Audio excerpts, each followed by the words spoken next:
Bonne semaine à tous et c'est le moment d'un nouveau Infocam qui commence maintenant.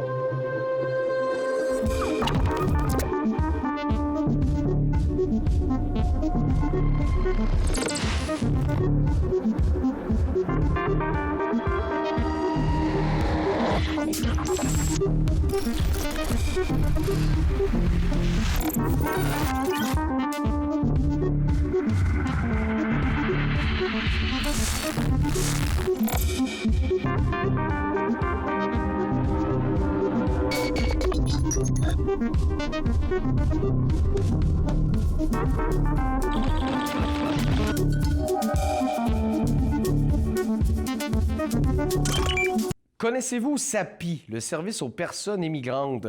Parce qu'on a ça ici au Kamouraska et des fois, j'ai l'impression que le message passe pas tout le temps, tu sais.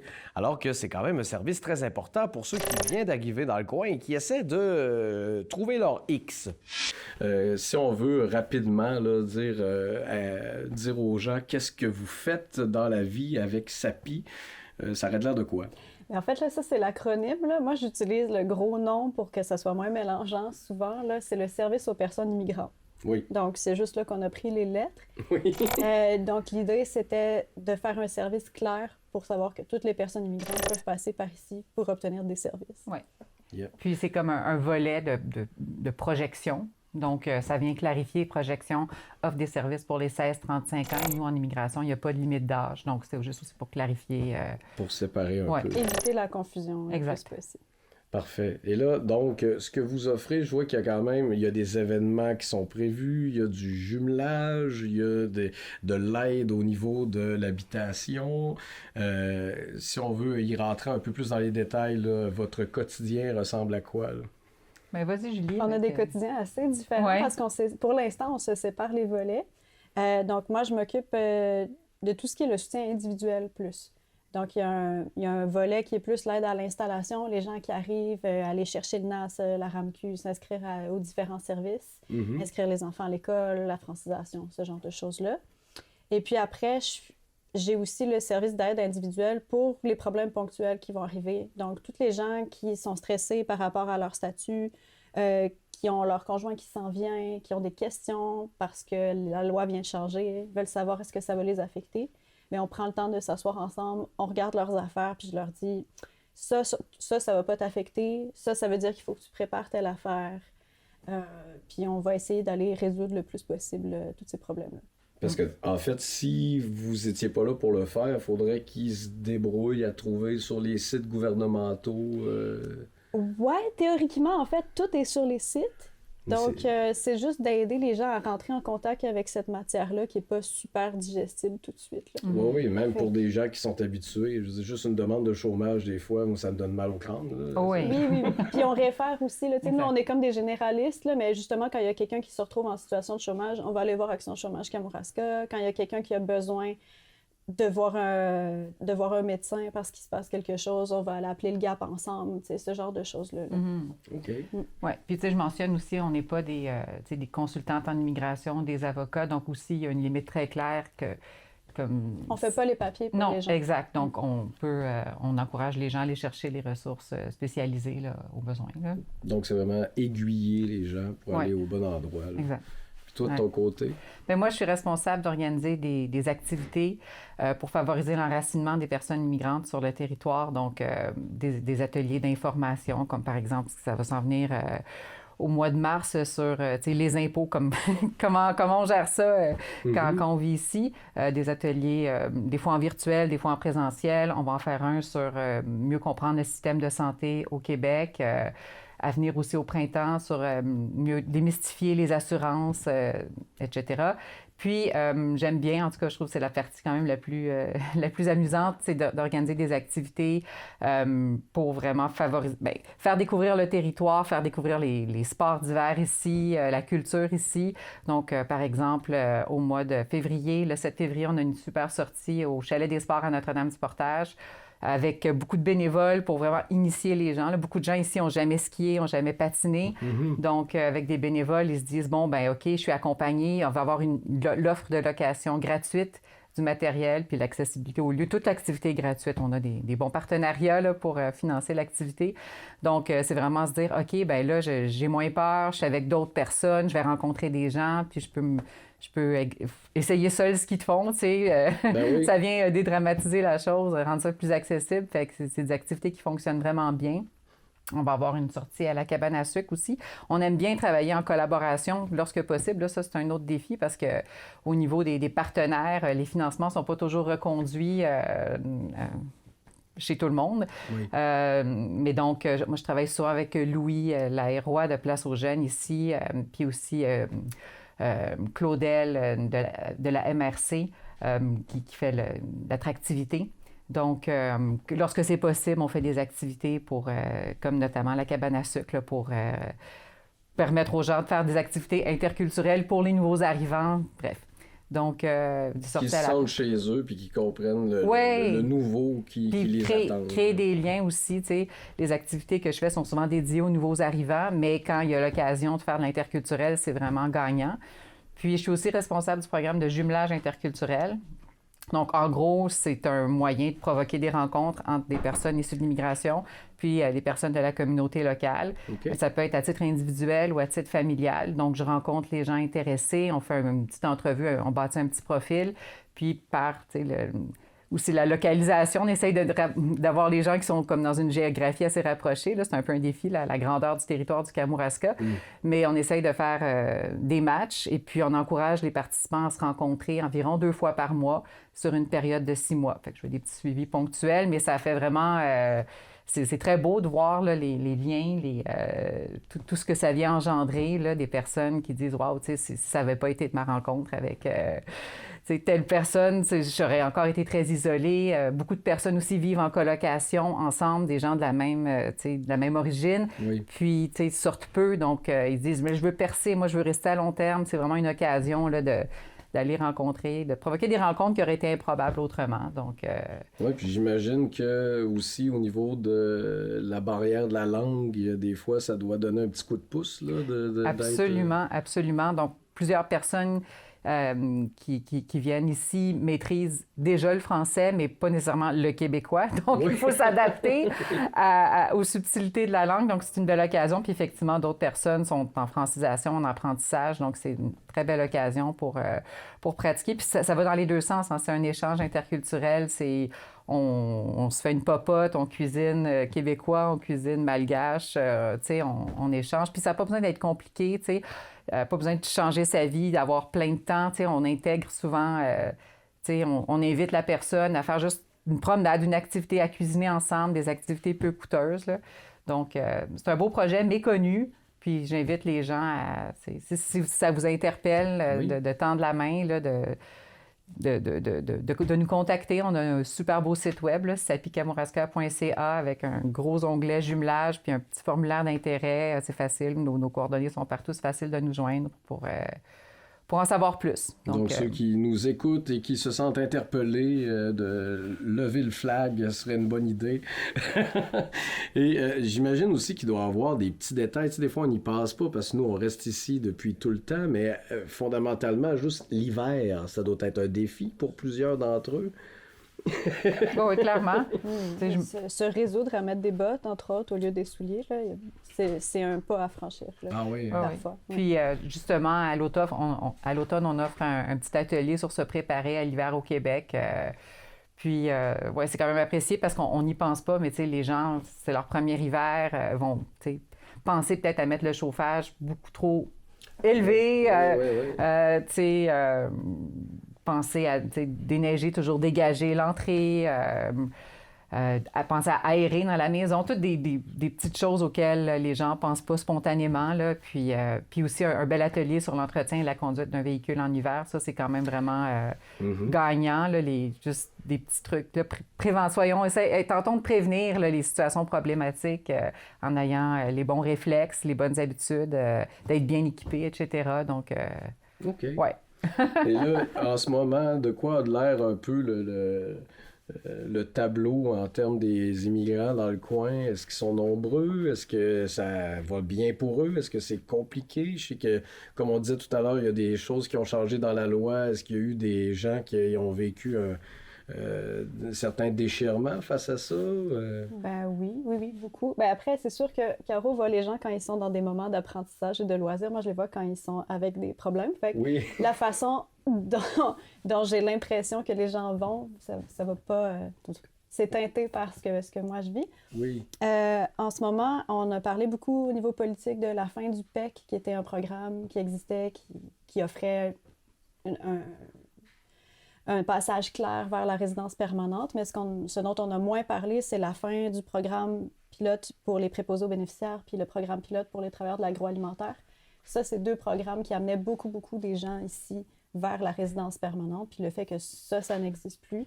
Il y a beaucoup de gens là, qui sont un petit peu plongés dans « est-ce que ça va marcher mon projet ou pas? » Ils sont ici depuis parfois plusieurs années. Puis c'est pas certain là, qu'ils vont avoir accès à rester à long terme. Les familles sont souvent déjà arrivées sur place. Puis là, il y a beaucoup de gens qui sont dans cette espèce d'entre-deux de est-ce que ça va continuer de marcher pour moi ou pas? Fait qu'on regarde ça tranquillement.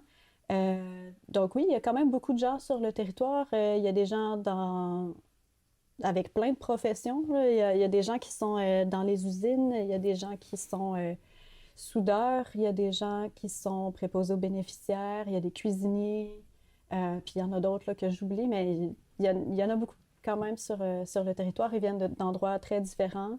Dans les dernières années, on a vu majoritairement de l'immigration francophone arriver avec la façon dont la CAQ a réduit les possibilités là, pour les gens qui étaient non francophones au départ. OK. Donc, puis quand même, j'imagine que c'est une main-d'œuvre qui est appréciée parce qu'elle est nécessaire ici, là, dans notre coin. Moi, j'aime vraiment pas parler de main-d'œuvre. Là, c'est des gens. Mais. Non, mais tu me parlais de travailleurs, de postes. Oui, bien, les entreprises sont contents. Mais Mais si on les renvoie, ils perdent... Ça va être compliqué pour le milieu, c'est sûr. Mais ça va être compliqué pour les familles en premier lieu, là, puis ceux qui sont ici. Puis des fois, quand il y a un conjoint qui perd son travail, mais pour l'autre aussi, ça devient très compliqué. Là. Donc, oui. OK. Donc là, qu'est-ce qui s'en vient là, de votre côté là, dans les prochains mois? On a parlé un peu d'activité, sinon la routine de la clientèle, ça n'arrête pas? Ben moi, j'ai mis sur pied une petite infolettre que je vais essayer d'envoyer de façon mensuelle pour informer les gens des différentes activités, peut-être quelques points d'actualité. Il faut que ça soit soutenable là, parce que, bon, on porte tous, en tout cas, on porte plusieurs chapeaux. Là, oui. On fait... donc, moi, j'ai déployé le site web, je m'occupe un peu des coms. Là, je vais faire une démarche avec une stagiaire pour m'aider avec les médias sociaux. Est-ce qu'on peut... les gens n'utilisent plus nécessairement Facebook, comment aller... je fais un peu du travail un peu pour voir comment mieux communiquer notre besoin, puis connaître le besoin des gens sur le territoire. Moi, je remarque que ça change. Là. Les entreprises ont quand même, on le sait, ont dû réduire le quota de nombre de personnes qui pouvaient recruter de l'international. Donc, on ressent moins... ça fait longtemps qu'on n'a pas ouvert... accompagné pour l'installation, l'ouverture de comptes, etc. Donc, les besoins des gens sur le territoire sont en train de changer. Puis pour l'offre d'activité aussi, ne sont plus nécessairement nouveaux. Donc, les besoins sont hauts. Donc, moi, j'ai besoin d'aller sur le terrain pour savoir quel est leur besoin, qu'est-ce qui répondra à leurs besoins en termes d'activité, etc. Fait que moi, je m'aligne un peu sur des projets comme ça. Puis je viens en soutien à Julie une fois de temps en temps aussi quand ça déborde de son côté là, dans l'intervention. Puis... Et dans le fond, les dossiers, ce que je comprends, c'est qu'on a recueilli un certain nombre de gens, puis là, eux, ça fait de plus en plus de temps qu'ils sont ici, donc la demande change finalement. Mais là, est-ce qu'on en a encore des nouveaux qui arrivent? Ou... Quelques-uns, puis il y a aussi les conjoints, les enfants, des gens qui sont déjà sur place, qui arrivent aussi souvent après là, la première personne qui est arrivée, puis qui a préparé le terrain. Donc ça, c'est des arrivées à attendre aussi. OK. Ben, écoutez, merci de nous avoir démystifié un peu ce que vous faites ici. Si jamais les gens veulent s'impliquer et vous contacter, on les invite à le faire, bien entendu. Puis sinon... les gens qui connaissent ou qui sont des personnes qui auraient besoin de services, ils peuvent aller directement sur notre site pour demander un rendez-vous. Donc, c'est quand même assez simple si vous-même ou un collègue ou quelqu'un que vous connaissez passe des étapes difficiles, mais il y a moyen d'avoir... direct un contact avec nous. Oui, puis tu sais, je mentionnerais aussi, c'est bon, nos services sont peut-être méconnus, mais ils gagnent à être connus de tous, des entreprises aussi. Nous, on traite avec les personnes immigrantes. On leur offre des services et non directement aux entreprises. Mais si les entreprises peuvent référer les nouveaux arrivants de leur établissement vers nous, on est vraiment en soutien, en collaboration pour favoriser l'enracinement des personnes sur le territoire par l'offre d'activité, pour plein de raisons. Donc, c'est vraiment gagnant d'encourager les gens à venir nous voir. Là. Fait que notre site, c'est www.sapi-kamouraska.ca. C'est assez facile. Depuis près de 2 semaines, il y avait 2 artistes en art visuel dans l'église de Sainte-Hélène qui étaient en train de s'inspirer autant des lieux, de la communauté que l'église en tant que telle pour faire leurs œuvres. Et ceux qui n'ont pas eu la chance d'aller les voir, eh bien, au moins, vous allez avoir la chance de voir ce topo. C'est quand même pas souvent qu'on peut arriver derrière une église comme ça puis voir des gens à l'œuvre. Sur des œuvres, on peut le dire comme ça. Donc, peut-être pour la petite histoire, là, qu'est-ce qui vous a amené à Sainte-Hélène? Je sais que vous êtes des artistes originaires de Montréal. Donc, qu'est-ce qui fait que vous êtes ici aujourd'hui? Bien, on avait le goût, moi et Jonathan, d'investir là, un endroit inusité pour créer, faire de l'art. Fait qu'on a fait un petit peu de recherche. La région de Kamouraska nous intéressait beaucoup. Puis on a contacté la paroisse de Sainte-Hélène de Kamouraska et ils étaient super chaleureux à l'idée. Donc, on est vraiment chanceux d'être là. Ils nous ont laissé créer dans leur espace pendant 10 jours. Là, dans le fond, on est vers la fin là, actuellement, au moment où on se parle. Donc, j'imagine que ça a eu le temps de bien avancer. Comment ça s'est passé, les 7 dernières journées? Est-ce que c'était inspirant, cette église-là, pour vous? C'était absolument vraiment inspirant. Là. L'église est vraiment fantastique et vraiment super intéressante. D'un point de vue juste historique, sa grandeur, toute l'ornementation, les œuvres d'art qu'il y a là-dedans. Mais notre but aussi, c'était de s'inspirer, oui, de l'église, mais aussi de la région, de la ville. Donc, on s'est promené un petit peu, on a parlé à du monde. Puis, on s'inspire des paysages, de nos interactions, de l'ambiance générale qu'on perçoit dans les lieux. 7 jours, ça passe super vite, en essayant de faire en faisant des promenades, en donnant quelques entrevues, travailler. Puis quand on explore comme ça à des artistes en résidence, des fois on teste des choses, des fois ça marche pas, des fois ça marche, des fois ça marche moyen, puis là on n'est pas sûr. Donc, des fois on se dit genre, faut que ça avance vite, mais il faut se rappeler qu'on est vraiment là aussi pour s'inspirer. Puis ça fait partie du travail des artistes on doit avoir des moments pour s'inspirer, se ressourcer, pour ensuite continuer à créer, puis aller plus loin dans ce qu'on fait. Oui. Puis là, dans le fond, on a peinture, on a sculpture. Dessin aussi. Dessin aussi. Donc, c'est à ça que les gens vont avoir le droit d'assister. Est-ce que ça va être monté dans l'église? Comment ça va fonctionner? Hein? Ça va être monté ici dans la chapelle de l'église. Comme ça, tout le monde qui est à la messe pourra venir voir ici. On va installer les choses, essayer de faire ça quand même propre. C'est pas une expo d'œuvres terminées, mais on montre, dans le fond, on donne accès à toutes les parties du processus de création aux gens.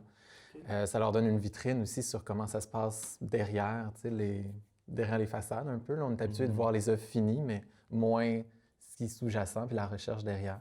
Donc, c'est ça. Je trouve que c'est important aussi avec les réseaux sociaux. À cette heure, on voit beaucoup de monde qui sont en train de travailler, mais c'est tout le temps bien seté, presque fini souvent. On a l'impression que les réseaux sociaux, de plus en plus, que le talent, ça se pogne comme ça, puis personne ne fait d'erreur, puis on montre juste le meilleur, tu sais. Fait que là, vous allez pouvoir venir voir nos pires affaires aussi, puis voir comment on explore, puis être artiste, ça fait partie de notre réalité, là, d'avoir des échecs, puis faire des tests, puis ça marche pas, là. Il y a un petit peu une science là-dedans, là. Fait que des fois, tu peux avoir des hypothèses, puis finalement, c'est complètement off, là. Fait que là, on va présenter ça, mais on a des bons projets aussi, je suis bien content de ce qu'on a produit. Il y a des bonnes choses qui en sont sorties. Ces projets-là qui ont été créés ici par la suite vont continuer à vivre, j'imagine? Oui. Moi, mon but en venant ici, c'était de m'inspirer de l'architecture de l'église, les ornementations, les motifs, pour réutiliser ça après dans mon travail de peinture. Fait que j'ai comme une recherche de ce qui pourrait constituer des fonds, puis ce qui habite mes tableaux, parce que je travaille beaucoup le corps en peinture. Fait que là, ici, c'est l'occasion de travailler sur qu'est-ce qui est derrière le corps, qu'est-ce qui est autour du corps, puis l'amener après dans mon travail. OK. De ton côté? Moi, de mon côté, qu'est-ce qui m'a vraiment inspiré, c'est les champs enneigés, là, quand on fait la route de notre petite chambre à ici. Puis de voir un peu Kamouraska dans le temps mort, là, au mois de janvier. Là. Puis je trouve ça le fun d'investir artistiquement à Kamouraska l'hiver, là, parce qu'il y a moins de monde. Puis je pense que ça serait le coup que les artistes viennent aussi pendant cette saison-là. C'est très beau. Puis moi, ce qui m'a vraiment marqué, c'est les genres de granges tout enneigées, un peu démolies. Des fois, il y a des structures qui s'affaiblissent sous la neige. Fait qu'il y a quelque chose d'intéressant là-dedans. Puis moi, dans ma pratique, je m'intéresse beaucoup à la masculinité puis aux nouvelles problématiques qu'il y a autour de ça. Puis l'idée que les temps changent, que le genre masculin dans le monde agricole est différent aussi. Puis il y a des nouvelles facettes, puis il y a des clashs des fois qui se font avec les générations. Aussi avec l'idée de la colonisation, puis l'Église, puis comment ils ont interagi avec le peuple rural à l'époque, puis qu'est-ce qui sont les nouvelles réalités. Fait que je suis en train d'essayer d'investiguer ça, puis de le questionner, puis pas nécessairement être dans le retour aux traditions, mais montrer que peut-être les traditions ne marchent plus. Fait qu'il y a comme des craquelures dans mes dessins, beaucoup de vide, des genres de spectres. Fait que c'est ça qui m'a tenté, là, un petit peu un Kamouraska hanté par le passé. OK. Puis en plus, les murs suintent d'histoire, là, ici. Vraiment. Ouais. Est-ce que, étant donné que tu me disais que tu es quelqu'un qui aime ça, trouver des endroits un peu hétéroclites là, pour pouvoir faire des œuvres, ce serait quoi ton prochain spot là, en tête? Est-ce que tu es déjà en train de penser à quel endroit va suivre? Ben, moi, perso, travailler dans une église, j'ai trouvé ça vraiment fabuleux. Donc, je trouve que ce serait super intéressant de continuer l'expérience. Quelles autres églises ou lieux seraient comme intéressés à permettre à des artistes de venir travailler dedans? Moi qui travaille m'inspire beaucoup de l'art chrétien. Donc, moi, ça me donne envie de continuer dans cette avenue-là. OK. Oui, puis en fait, n'importe quel endroit, ça peut être vraiment intéressant. Qu'est-ce qui est le fun avec l'art, puis la culture en général, là aussi, c'est que ça se teinte vraiment bien sur n'importe quel fond. Que ce soit une église, un bar de biker ou, je sais pas, une ruelle, un camion. J'ai déjà fait ça dans des salons funéraires. Puis finalement, tu sais, l'art prend une place, puis le lieu aussi déteint sur les œuvres. Fait qu'il y a vraiment comme une espèce de discussion qui se fait, puis qui apporte quelque chose de riche aussi pour les discussions qu'il y a au vernissage ou aux sorties de résidence, où est-ce que le monde sont là, puis on peut jaser, puis se poser des questions sur les œuvres, mais aussi sur les lieux, sur, ici, mettons, le culte, ou comment est-ce que notre communauté va dans ces lieux-là, puis etc. Fait que c'est vraiment, on a un job assez à lunettes sociales aussi, quand on travaille ici. Entre autres, il y a beaucoup de monde qui viennent nous voir, on présente notre travail, donc on est vraiment ouvert là, pendant nos journées de résidence à accueillir les gens, puis à jaser avec Kamouraska. Puis les réactions sont vraiment diverses. Puis ça, je trouve ça vraiment le fun. Des fois, il y a des gens qui sortent de leur zone de confort. Moi, des fois, ça me fait sortir de ma zone de confort, de discuter avec des gens qui sont pas nécessairement d'accord avec ce que je fais, tout ça. Je trouve ça intéressant. Okay. C'est même qu'on grandit en société aussi. Là. Puis, c'est de l'art, là. C'est toutes des idées, puis c'est des dessins, là. Fait qu'il n'y a rien de stressant, là. Fait que, tu sais, on peut jaser autour de ça, puis se questionner sans que personne soit blessé. Oui, ben oui. Puis je pense que c'est un peu le but aussi, amener une réflexion ou une discussion. Là. Absolument. Est-ce qu'il y avait justement, est-ce que vous êtes le genre d'artiste à essayer de passer un message ou plus un feeling dans vos œuvres? Oui. On est, moi, je dirais qu'on est des artistes pas mal engagés dans nos thèmes. Par exemple, moi, j'ai une pratique de peinture queer, fait que je parle du corps, mais le corps en marge des représentations habituelles qui sortent de l'hétéronormativité. Et aussi, je parle d'érotisme et de sacré, pas dans le but de provoquer ou de faire une opposition entre les deux, mais plutôt de voir comment on pourrait allier l'érotisme et le sacré ensemble d'une manière qui sont conjointes, un peu à l'image de certaines figures de la religion qui sont un peu, des fois, oubliées, parce qu'on pense souvent au tabou, en tout cas le christianisme anti-érotique, mais Sainte Thérèse d'Avila avait beaucoup écrit sur l'expérience de l'extase religieuse, presque comme un orgasme. Il y avait quelque chose de très sensuel et d'érotique dedans. Puis dans l'histoire de l'art, on a beaucoup d'exemples d'érotisme et de sacré mélangés ensemble. Fait que j'essaie de retrouver ça, mais d'un point de vue contemporain. Juste le corps est super important en religion. Juste en bas, on a des peintures qui présentent beaucoup les parties du corps, les mains, le torse, les côtes percées, etc. On mange le corps du Christ à chaque dimanche. Oui, il y a un rapport très sensuel au niveau des sens et du corps. Et j'essaie de plonger là-dedans, mais avec un point de vue queer et féministe aussi. Ben oui, on avait des discussions là-dessus, justement, comme c'est quoi le but de l'art, puis qu'est-ce qu'on fait ici, finalement.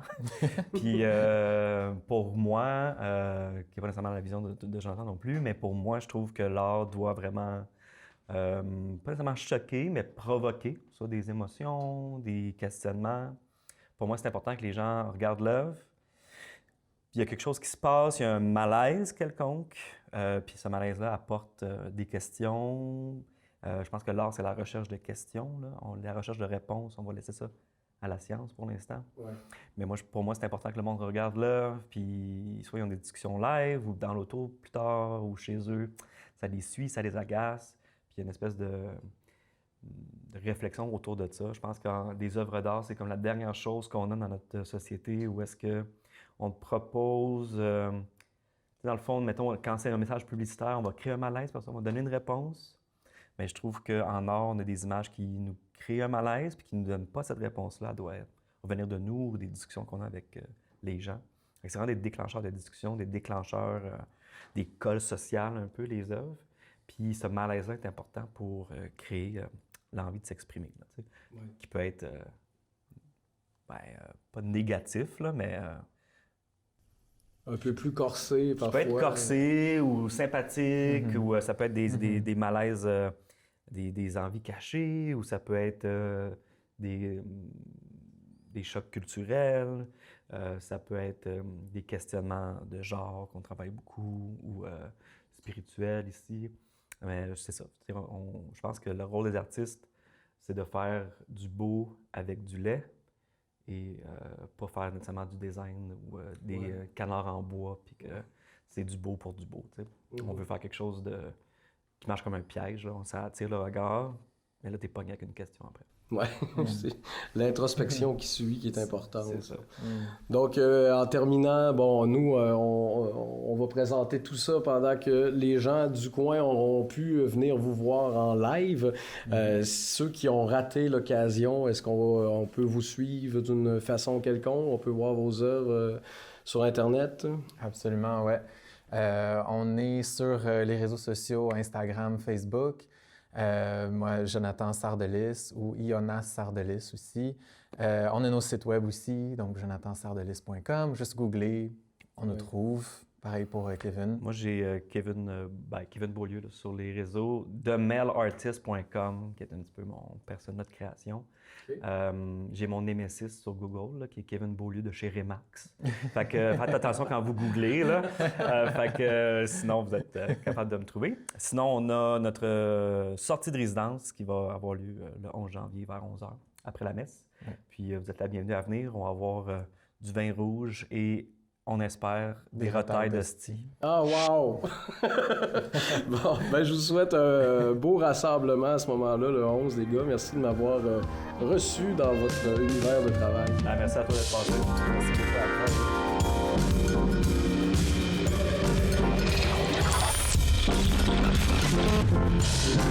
toi.